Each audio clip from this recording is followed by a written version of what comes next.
Welcome to Beauty and the Gi, the podcast about jiu-jitsu and so much more. I'm Jen Eads, a blue belt full of curiosity and questions about jiu-jitsu and really lots of other things. And I'm AJ Klingerman, a Brazilian jiu-jitsu black belt obsessed with jiu-jitsu. Do you owe your coach anything? My coach specifically? No. I think this is a good topic though. Like, Yeah. as a student, do you owe your coach anything? Like, do you owe them training so many days a week or rolling with certain people? Do you owe them Undying loyalty. exactly, right? To the ends of the earth. To the ends of the earth. I think this is a good conversation because there are a lot of schools where loyalty, I mean, obviously loyalty is important to all of us, but it's Right. a two-way street. So, the ones that say you can't cross-train, Yeah. do you owe that to your coach to not go train at other places or not go to seminars you want to go to or open mats you want to go to because they don't allow cross-training? What are your thoughts on that? That sounds like BS to me. Yeah. I think some of that might be because I came to jiu-jitsu later in life. Right. So I've already been out in the world for a while, and I feel I come to it as basically as a customer, like a client. Like, I am paying you to teach me. Yes. And I feel like that's kind of the relationship. So there are certain things that I expect with that, I guess, and certain things that would be like, what? Why are you telling me? Like, I'm choosing to show up. I'm choosing to be here. I'm choosing to pay you as a customer, where I think if this is something that maybe I'd started as a kid or as maybe, somebody in my 20s, and then I felt like I had grown up with that coach, and maybe it was more of a mentorship or almost like a parent-child relationship. Right. I think that would feel very different to me, and I might look at that differently. Yeah. Yeah. That makes sense when you're more impressionable. Exactly. Yeah. So this might be something that people struggle with more when they're younger. But I mean, I'm sure there are lots of people that struggle older too, just because, I mean, particularly women, like we are kind of taught not to say no, Right. like, be agreeable, Don't rock the boat. don't rock the boat. Yeah, absolutely. So that would be really interesting to know if women struggle with that more than men in general. If more men are more likely to be like, well, I'm going to go cross train if I want to, or I'm going to go to an open mat if I want. Like, you can't tell me what to do. Or if it's more of an age thing or just, I don't know, that'd be just really interesting to kind of find out. But yeah, I know that there are a lot of coaches that don't allow cross training at all, including other seminars. And, like I've gone to a women's open mat out of state once, and they attend a gym close to us. And when I went to roll with the girl, as we slap bumped, she said, "Wait, are you good with my coach?" Like, basically asking if we had a good relationship and it was okay for her to roll with me. That's interesting. Yeah. Yeah. And I was like, yeah, definitely. We're good. Wow. But yeah, so it was just really interesting. He allowed her to go to an open mat out of state, but will not allow her to go to an open mat in state. Interesting, right? I don't even have words. I mean, I get it. Why do you get it? Why do you think that is? I think it's fear. Fear of what? Fear of they might see that my way is not the only way. Yeah. I mean, unless you're learning from the Mandalorian and this is the way.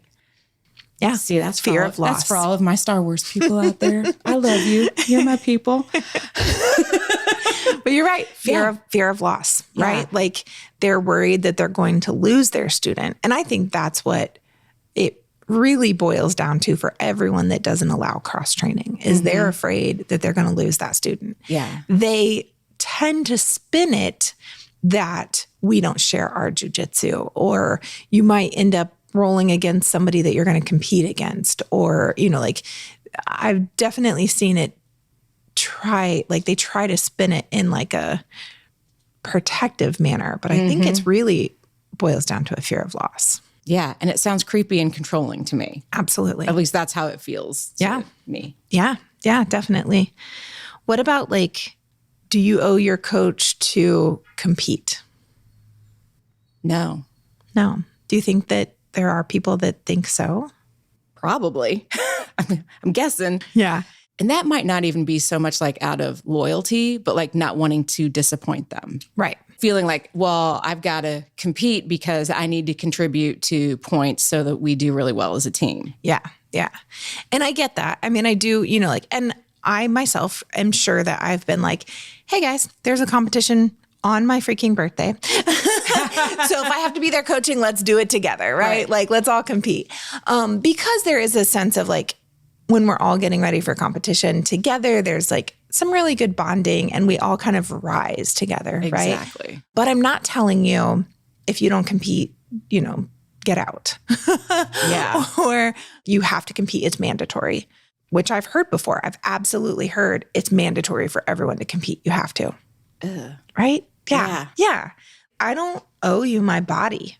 Right. I mean, that's really right. Like, you know, I don't owe you the preparation. I don't owe you, like, if you want to compete, do.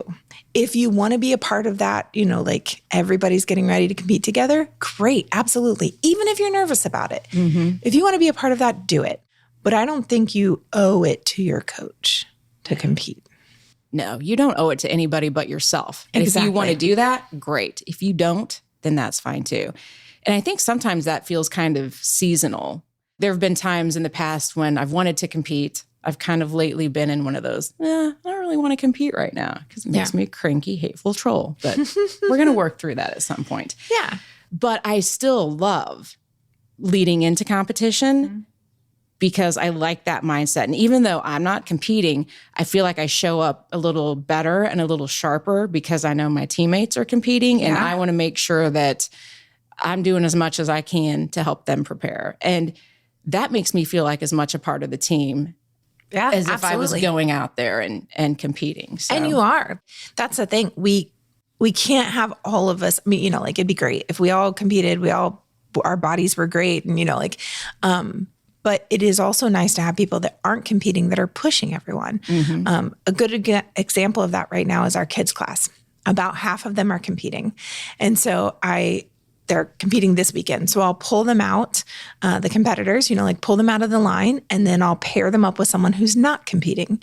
And so they can just run their game plan over and over and over on that person. And I just tell that little kid, you know, make it a little tougher for him this time. Okay, fight the takedown this time, or fight the submission this time. Like, but it's really nice that kid that isn't competing is able to help the kid that is. Yeah.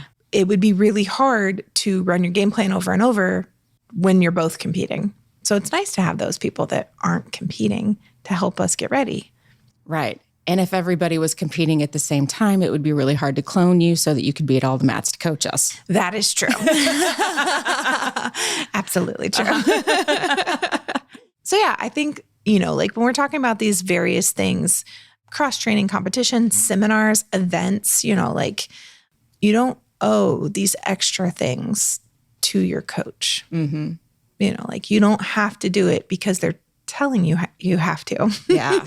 Because you are a paying student. This is a pay-to-play sport. Yeah. Well, I think a lot of that comes down to leadership too. Yeah. Where I'm going to show up because I want to support you. Yeah. Because you're a great coach. You're a good human. And you're a great leader. And I think that's much more telling. Especially if you walk into a school and it's a culture of it's fear. It's you've got to be loyal to me. You can't cross train. I'm like, that doesn't feel like good leadership to me. Yeah. Maybe I've read too many books. But all of that just feels very gross and scarcity and back to that whole thing of loss and fear. And if that's the core of the culture, why would you want to be there? Right. I want to go where it's abundant and it's fun and we are lifting each other up and we're encouraged to go out and, you know, go to other seminars or go cross-train if we're traveling or something. And then we have really cool stuff to bring back. Yeah. Be like, look what I learned. Exactly. Okay. So are there things that you do owe your coach?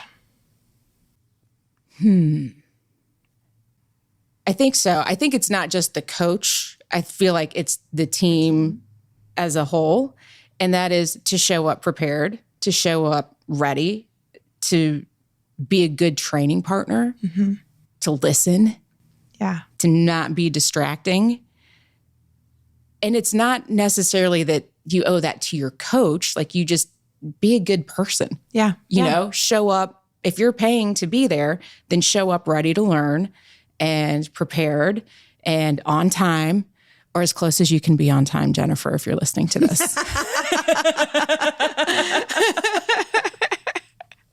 I get it. 465 is rough. But I think just kind of those basic things that if you were going anywhere, that you would want to show up that way. At least I would. Exactly. Yeah, like kind of just a level of respect. And that's a level of respect for each other, you know? Exactly. But yeah, I think, you know, listening when the coach is talking, not talking on the line, you know, drilling what your body can drill. Like, obviously there are going to be times where you have to sit out and you're just watching and taking notes, or, you know, that particular move you can't have done on you because, you know, you're like, if we're practicing chokes, you're not choking me right now, right? Like, can we just revisit that though? Because what did we do today? Chokes, 3 of them. From Combat Mount. The 3 favorites. What were they? Single wing, sliding collar, and bow and arrow. Yes. That's a great way to start the day. Right? Just before podcasting. I'm just trying to get you to have a voice that sounds like me. No, I'm just kidding. P.S. My voice is not like this because of chokes. But quick update. I am having another surgery. I know this podcast comes out on a Thursday and my surgery is on Friday. So send good thoughts and well wishes for a successful surgery and my ability to talk at camp. Yes. But yeah, I think, you know, going back to what you do owe, but I think that's like something you owe your coach, your teammates, yourself. You know, like, why are you doing it if you're not doing it to show up? And I mean, I understand, like, there's community and you want to hang out and all that stuff. That's great. Yeah. But you're here for jiu-jitsu. Yeah. Show up. It's the best version you can possibly be. Some days it's going to be better than others. Yeah. Good. Do you owe your coach training with certain training partners or rolling with certain people? Like, if your coach pairs you up, is that something that you have to agree to? I'm going to say no, because I would just say no. Yeah. But I also feel safe and supported in saying no. And just a reminder to everyone, any opinions and thoughts that we have are really based on our own experience. Absolutely. And I've said before that, like, well, training here, especially during Pride, is basically rainbows and unicorns. Yeah, especially in June. The entire gym is decorated in rainbows. It's true. But I always have felt very supported and very safe in saying if I didn't want to roll with somebody. Yeah. And I think it may depend on where you're training and what that relationship is with the coach, what the relationship is with that person that you don't want to roll with. The flip side of that too is that I might not want to roll with somebody, but it might be just some of my own head trash where you know that I'm going to get better if I roll with this person. So the flip side of that could also be trust your coach as long as you don't feel like you're like in some kind of danger. Right. So I think it kind of depends on the situation, and, you know, we're just going to have to be grown-ups and figure out, why do I not want to roll with that person? And if they don't make me feel safe, then hell no, I'm not going to roll with them. Yeah. If it's, they're really going to make me tired, or they always get me with a head arm choke. Not that ever happens to me. Tyler. And I love rolling with him. I know. He's so much fun. But that's one of those things that I need to roll with him so that I learn how to defend that and don't end up there. Yeah, absolutely. And so it might be a situation of your coach is encouraging you to roll with this person because they know that that's part of your game that you need to work on, even though you're like, I want to feel like a winner when I leave here today. Yeah. That's not going to help. No. I mean, on occasion you need to like leave knowing you feel, or, like leave feeling like jiu-jitsu. Right. But in general, it's good to, challenge yourself. So I had a DM from a girl who is basically mortal enemies with another woman at the gym, but they just avoid each other. Yeah. They just, they don't drill together. They don't roll together. They don't, they just avoid each other. Yeah. And one of them is going to get promoted. And when they get promoted, they have to roll with everyone. And so they went to their coach and was like, well, what do I do about this? And they're like, well, you have to roll with everyone or you don't get promoted. Oh, wow. And like, what do you do in that situation where it's like, okay, I have to, are you afraid? Is it just that you don't want to be in that person's proximity for however many minutes? Because I'm sure if you have to roll with everyone, it's probably not 5 minutes each, but I don't know. But let's say it is, do you not want to be in that person's proximity for those 5 minutes or touching them for 5 minutes? Or is it that you don't feel safe for those 5 minutes? Because, because you guys have history, will they potentially injure you? Yeah. So I don't know. That's tough. Like if you go to your coach, because I'm always the advocate for go and talk to your coach about it. Right. But that's because I'm the coach that's like, cool, you never have to roll with that person. You can stay away from them. You can steer clear of them. I've got a little girl in kids class that panics every time we do forward rolls. And I'm just always like, don't do forward rolls. It's fine. Just tuck back to the back of the line. Nobody's going to notice. I'm instantly the coach that's like, it's fine. Like we can work on them privately away from everybody. When you get comfortable with them, you can start doing them again or, start trying to do them, whatever. But I'm instantly, I'm the protective coach. I'm going to help you. I think, this is your journey. So I want you to want to continue doing it. Right. Not quit because you don't want to do forward rolls.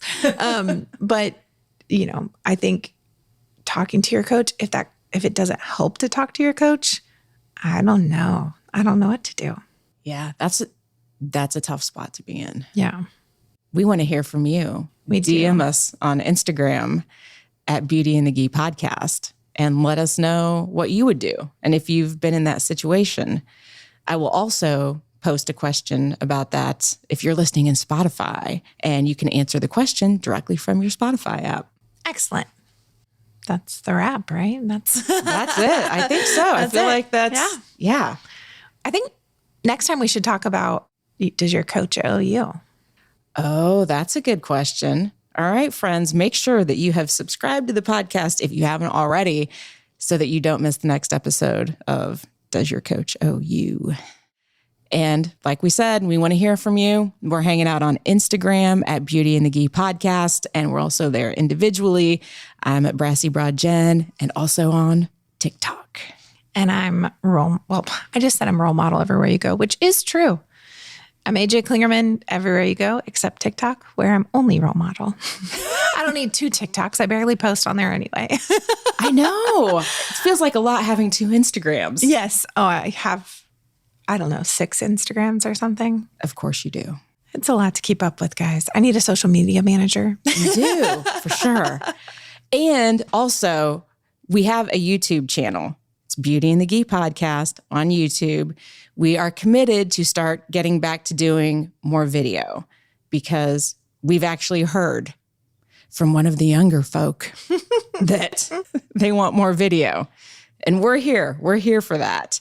And I think it's just going to be fun too. Yeah, I think it'll be fun. Yeah. So subscribe to Beauty and the Gi on YouTube if you have not yet, and look for some fun videos coming your way. We're even thinking about doing a video version of the podcast. So I would really love to hear from you if that's something that you want to see. So let us know. Yeah. Do you want to see us in our chaos? Right? Thanks for tuning in, and we will see you on the mat. Beauty and the Gi is a production of the Brassy Broadcasting Company. And brought to you by Role Model Grappling.